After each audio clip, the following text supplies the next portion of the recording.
The rain in Seattle doesn't wash things clean. It just makes the grime slicker. It creates a film of hazardous viscosity on the pavement that increases stopping distances by approximately 40%. I was running late, which is a physiological impossibility for me because I operate on a circadian rhythm calibrated to the second, but the Uber driver had taken a route that added 12 minutes and 43 seconds to the trip. I pushed open the heavy oak door of the community center, shaking my umbrella with precise, sharp movements to minimize water dispersal. I was looking for room 4B. The flyer for the surgical residence stress management seminar said 4B. Attendance was mandatory for anyone who had logged more than 80 hours in the OR that week. I had logged 92. I saw a 4 on a door down the hallway. The B had fallen off, leaving a ghostly outline of adhesive against the peeling varnish. But statistically, this had to be it. I stepped inside, ready to discuss cortisol levels, the efficacy of beta blockers, and the futility of mindfulness in a level 1 trauma center. Actually, a woman's voice said, reading aloud from a paperback. His heart stopped the moment he saw her, a clinical death brought on by the sheer voltage of his longing. I froze in the doorway. The room was not filled with exhausted surgical residents in scrubs smelling of antiseptic. It was filled with plush armchairs, plates of cranberry scones, and about 15 women holding glasses of red wine. They all turned to look at me. I should have backed out. A normal person, someone with functioning social antennae, would have muttered an apology, retreated, and perhaps faked a phone call. But I am not normal.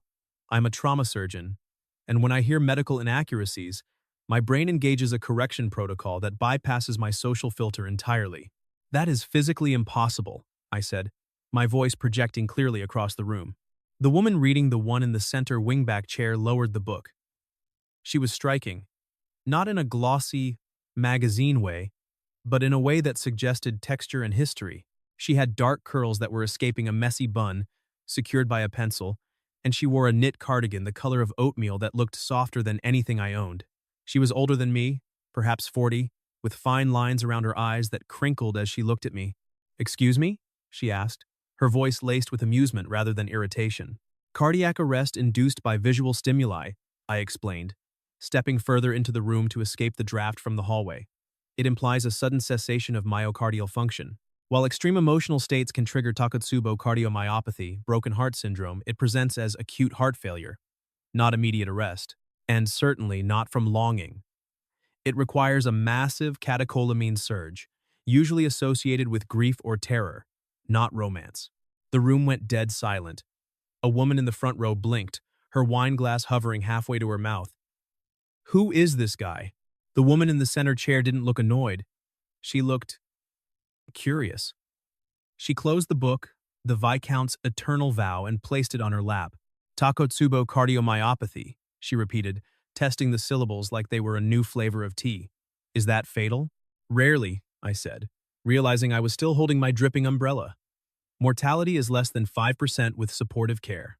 Unlike the mortality rate of my social life if I don't find the stress management seminar," she laughed. It was a warm, throaty sound that hit a frequency I wasn't prepared for. It sounded like a cello in a room full of violins. "I think you missed that by a floor. Residents are in the basement. This is the Turning Page Book Club. But honestly, you're making more sense than the Viscount." She gestured to an empty velvet armchair next to a plate of untouched cookies. "Stay. I'm Gabriella, and you look like you need a scone more than you need stress management." "I am Travis," I said, "and I don't eat refined sugars after 6 p.m. It disrupts sleep architecture." "We have tea?" she countered, her eyes dancing. "Chamomile. It's a sedative." I looked at the door. I looked at Gabriella. My pager was silent. My shift didn't start for 12 hours. For the first time in my adult life, I deviated from the plan. "Chamomile is acceptable," I said. I sat down. I intended to stay for 10 minutes. I stayed for 2 hours. It turned out I was a novelty item. The women of the Turning Page Book Club seemed fascinated by my inability to engage with the metaphor of love. When the book described the hero's blood boiling, I explained the vaporization point of hemoglobin, which is biologically impossible within a living organism. When the heroine fainted from desire, I detailed the mechanics of vasovagal syncope and the importance of elevating the legs. They laughed. Not at me, I realized with a start, but with me. It was disorienting. Usually, when I explained things, people looked at their watches or edged toward the door. Here, they leaned in. Gabriella watched me the whole time. She sat with a quiet, regal posture, sipping her wine. She didn't say much, but she steered the conversation whenever the other members got too rowdy. She was the conductor of this chaotic orchestra. At 9 p.m., the meeting disbanded. The women filed out, patting my shoulder and telling me I should come back next week for Highlander's Passion because they had questions about kilts and hypothermia. I stood up, adjusting my coat. I apologize for hijacking the discussion. My colleagues often tell me I have a compulsion to correct data. It was refreshing, Gabriella said. She was stacking cups onto a tray.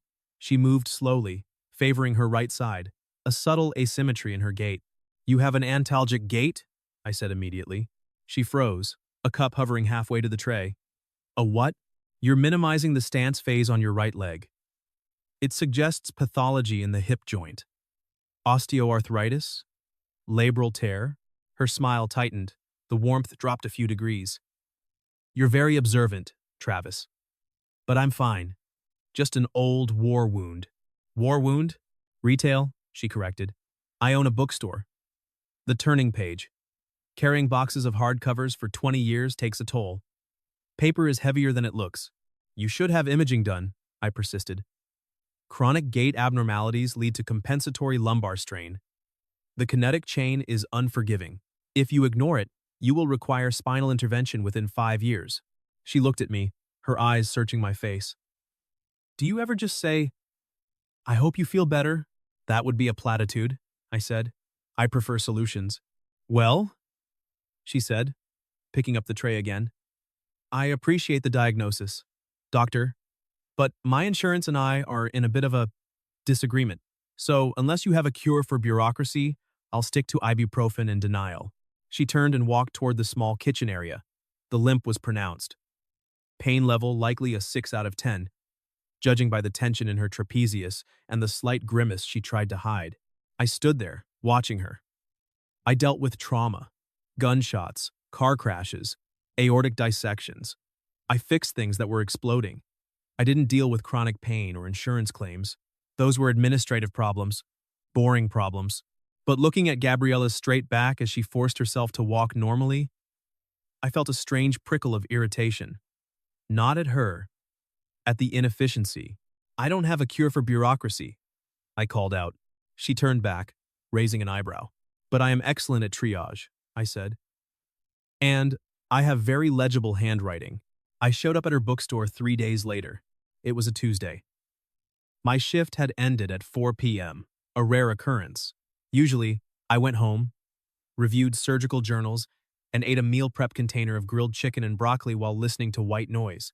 Instead, I found myself standing in front of the Turning Page, a narrow shop wedged between a bakery and a dry cleaner.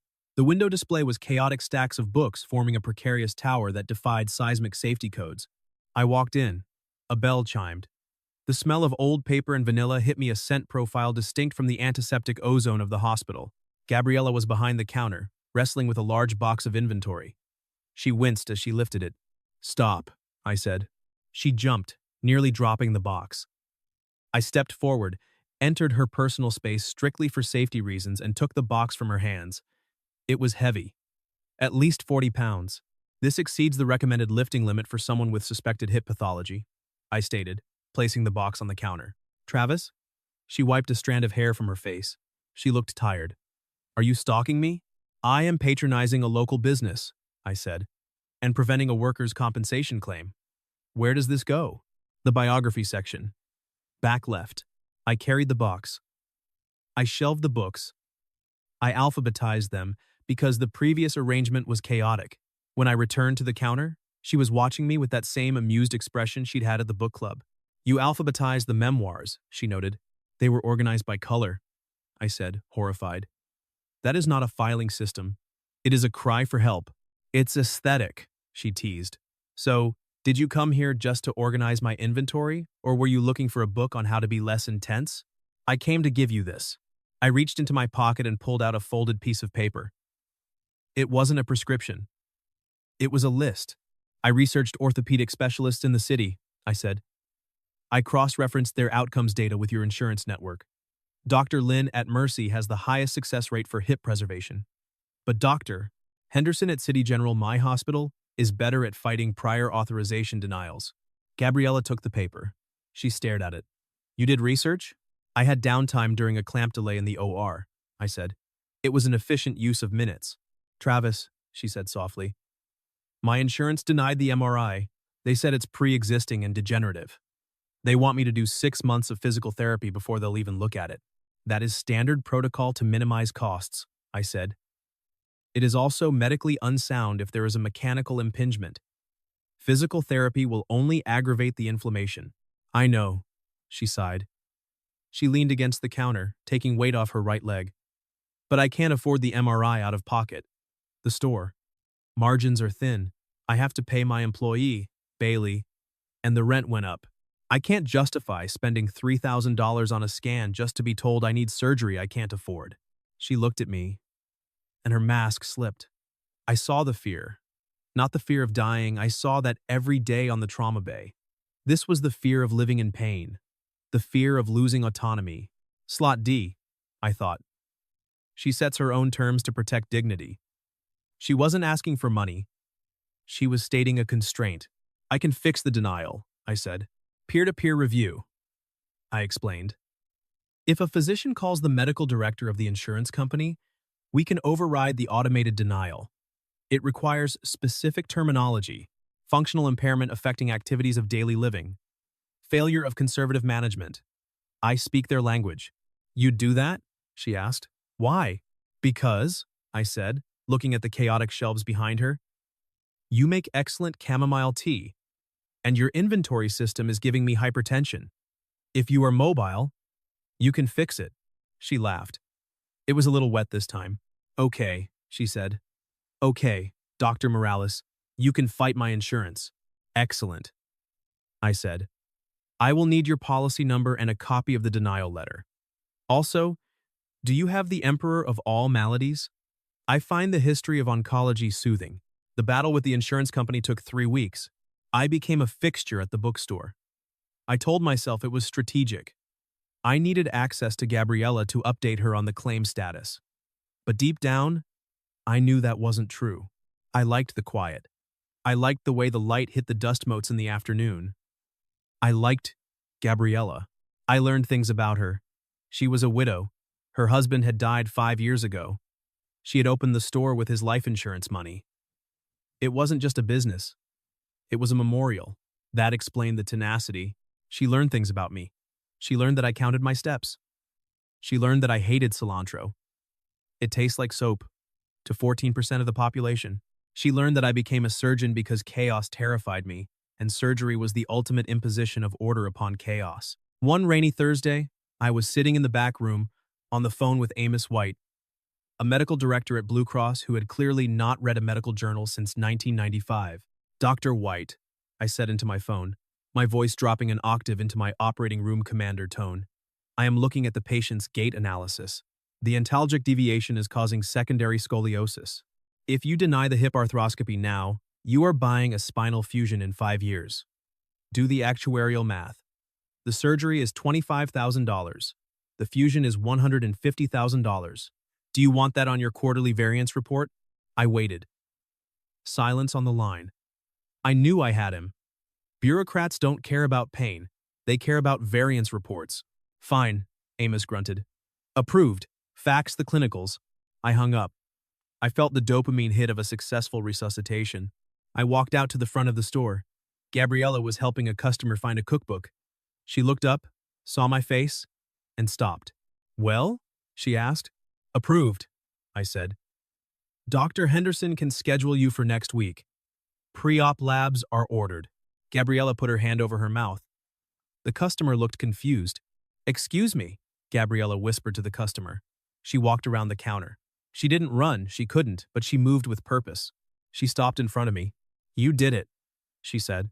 I merely presented the logical financial argument, I said. Corporations respond to profit-loss models. Travis, she said. She reached out and took my hand. Her skin was warm. My hand was cold. Surgeons always have cold hands. The contrast was startling. Thank you, she said. She squeezed my fingers. My heart rate accelerated. Tachycardia. 110 beats per minute. I could feel the pulse in my carotid artery. You are welcome, I said stiffly. She didn't let go. She looked at me. Really looked at me. The way she looked at books like she was reading the subtext. You know, she said softly. For someone who claims to be a robot, you have a very loud heart. I looked down at our joined hands. That is a sympathetic nervous system response, I explained automatically. Adrenaline release due to conflict resolution. Is it? She teased, stepping closer. Yes, I lied. She released my hand, but the warmth stayed on my skin. I'm closing early. Bailey can handle the register. I want to buy you dinner. Real dinner. Not protein bars. It's 5 p.m. now, she said. We have time. We went to a small Italian place next door. I ate pasta. Carbohydrates. It was reckless. We talked, not about medicine, about her husband, about my parents, engineers, naturally, about why she liked romance novels because the world is hard, Travis, and sometimes you just want to know that it works out in the end. I prefer nonfiction, I said. Ambiguity is stressful. Love is ambiguous, she said, twirling her fork. That's the point. It's the variables you can't control. I control all variables, I said. She smiled. It was a sad, knowing smile. Be careful, Travis. The variables usually win. The surgery was scheduled for a Monday. I wasn't performing at conflict of interest, and orthopedics wasn't my specialty, but I made sure Dr. Henderson knew I was watching. If you mess up her labrum, I told him in the scrub sink, I will personally audit your entire surgical log. Relax, Morales, Henderson laughed. She's in good hands. I paced the waiting room. Me, Travis Morales, pacing a waiting room like a civilian. It was excruciating. When she woke up in recovery, I was there. She looked pale, groggy. Her hair was matted to her forehead. Hey, she rasped. The procedure was successful, I said immediately. Minimal blood loss. The cam lesion was resected. The labrum was repaired. You're here, she whispered. I am monitoring the post-operative vitals, I said. She smiled, her eyes drifting shut. You're my over-explainer. I sat by her bed for 4 hours. I watched the monitor. Heart rate 72. O2 sat 99%. Perfect order. But as I watched her sleep, I felt a tightness in my chest that had nothing to do with angina. It was the variable, the one I couldn't control. The recovery was the hard part. Gabriella was a terrible patient. She wanted to be back at the store in 3 days. I had to go to her apartment, a cozy, cluttered space above the shop to enforce bed rest. You cannot bear weight, I lectured, standing in her living room while she tried to reach a book on a high shelf with her crutch. The tissue needs 6 weeks to integrate. I'm bored, Travis, she snapped, and Bailey called. The roof is leaking at the store. I will check the roof, I said.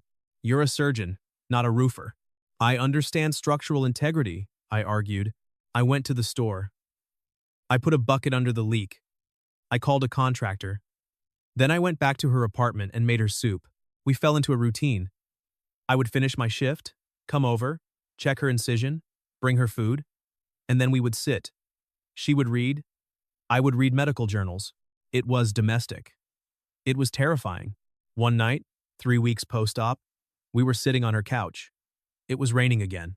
Travis, she said. She wasn't reading. She was looking at me. Why are you doing this? Doing what? This. The soup, the roof, the visits. You're a busy man. You have a life. This is efficient, I said, not looking up from my tablet. If you recover faster, you stop complaining. Travis. Her voice was sharp. I looked up. Stop explaining, she said. Just tell me. I put the tablet down. My hands felt clammy. I don't have a life, I said quietly. I have a job. I have an apartment that looks like a hotel room. I have colleagues who respect me but don't invite me to drinks because I correct their grammar. I looked at her. When I am here, I said, my cortisol levels decrease by 40%. You are statistically significant to me. Gabriella's eyes softened. She shifted on the couch, sliding closer. Statistically significant, she repeated. That's the most romantic thing you've ever said. She reached out and touched my cheek. I noticed the tell. Her hand was trembling slightly.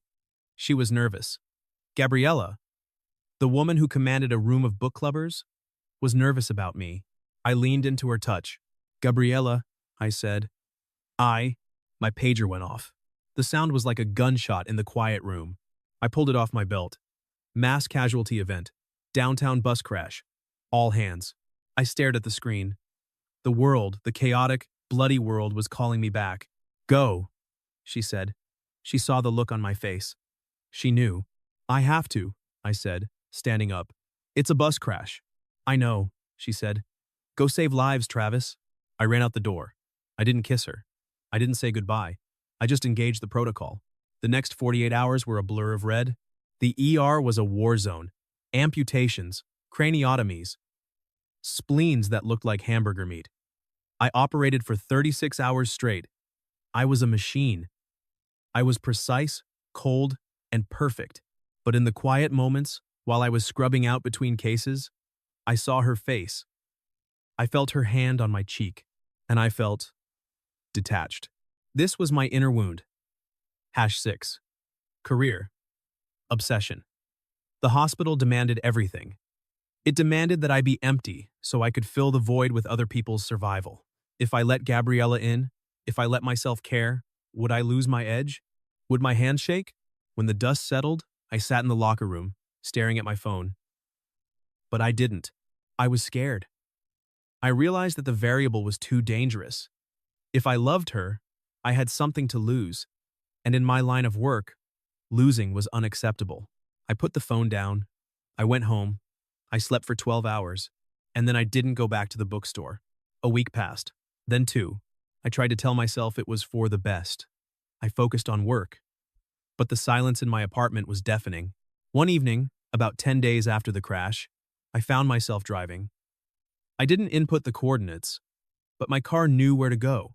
I parked across the street from the turning page. It was raining, of course. I sat in my car, gripping the steering wheel.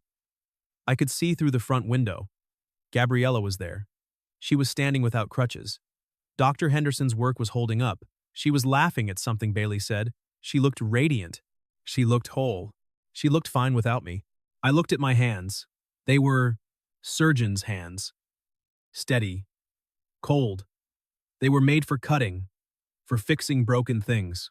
They weren't made for holding warm cups of tea or touching someone's cheek. She is better off, I reasoned.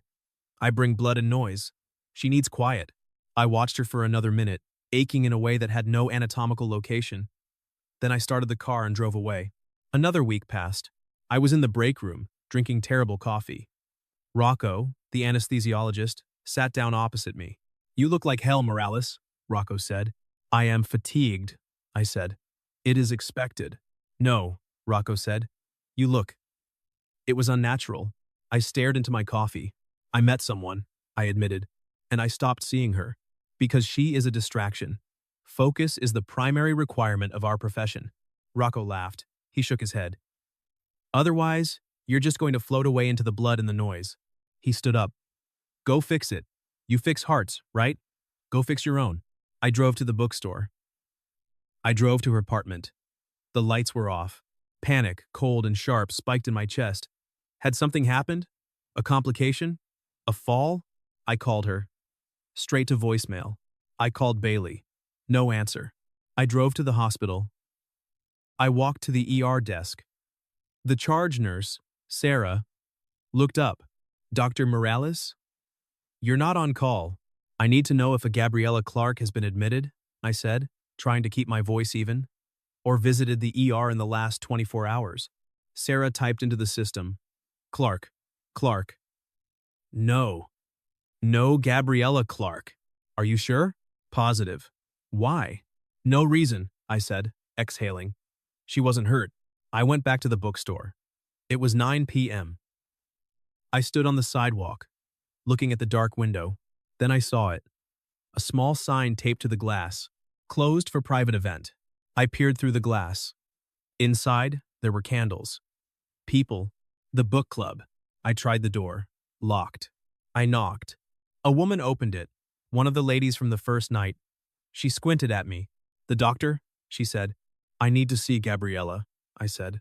She's busy, the woman said, crossing her arms. And honestly, you ghosted her. That's a villain move, honey. We discussed it in chapter 4. I didn't ghost her, I said, desperate. I retreated to maintain operational efficiency. Yeah, that sounds like ghosting, she said. She started to close the door. Wait! I put my hand on the door. Please, I have data. I have new data, the woman sighed. Fine, but if you make her cry, I have a knitting needle and I know anatomy too. She let me in. The shop was warm. The book club was in full swing. Gabriella was sitting in her usual chair. She wasn't using crutches anymore. She looked healthy, and she looked furious. She saw me and stood up. The room went quiet. Travis, she said. Her voice was cool. Gabriella, I said. I stood there, dripping wet again. It was a callback, a motif. You disappeared, she said. I know. You fixed my hip, you fixed my insurance, and then you vanished. Was I just a case to you? A problem to solve? No, I said. I stepped forward. I vanished because I was afraid, I said. The words tasted like ash. I never admitted fear. I operate on the principle of control. But with you, I have no control. You are a chaotic variable. You disrupt my sleep architecture. You occupy my cognitive processing during critical procedures. The women in the room gasped. A few leaned forward. Is that supposed to be an apology? Gabriella asked, crossing her arms. No, I said. It is an explanation. I am an over-explainer. It is my pathology. I took a deep breath. But I realized something. In trauma surgery, we have a rule. Bleeding stops eventually. Either you fix it, or the patient dies. But the bleeding inside me, the loneliness, it didn't stop. It just got slower. I looked at her. You are the tourniquet, I said. Silence. Absolute silence. Then, the woman with the knitting needle whispered, Oh my God, that is the most messed up romantic thing I have ever heard. Gabriella stared at me. Her expression softened. The anger drained away, replaced by that knowing, sad smile. A tourniquet, she said. You're comparing me to a medical device. A life-saving device, I corrected. She shook her head, laughing slightly. You are impossible. I am difficult, I agreed. But I'm also here, and I'm asking for a second opinion. She walked over to me. Her gait was smooth. Dr. Henderson had done good work. On what? On us, I said. I propose a merger. I bring the medical stability. You bring the... And the love? She asked. And the love? I whispered. That is the primary variable. She looked at me. Slot F. Public choice. She turned to the book club. Ladies, I think we're done with the book for tonight. She turned back to me. She grabbed the lapels of my wet coat. You're late, she said. I had to find parking. I said. Shut up, she said. And then she kissed me. It wasn't a gentle kiss. It was a collision. It was messy and uncalculated and completely unsterile. When we broke apart, I was dizzy.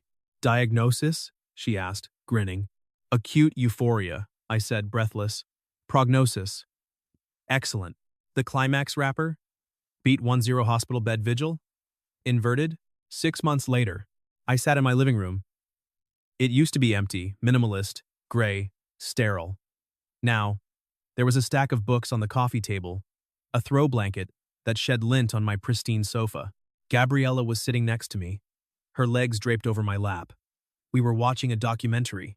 She leaned forward and paused the TV.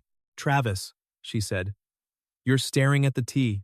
The water temperature was 96 degrees, I muttered. Optimal extraction for Earl Grey requires 98. It's fine, she said. She took the cup from my hand and took a sip. It's perfect. She put the cup down and took my hand. You're doing it again, she said softly. Doing what? Trying to control the variables. I sighed. It is a hard habit to break. I know, she said. But look, she gestured around the room. It was messy. It was imperfect. It was warm. The roof isn't leaking, she said. My hip doesn't hurt. And you're home before midnight. Statistically improbable, I admitted, but true.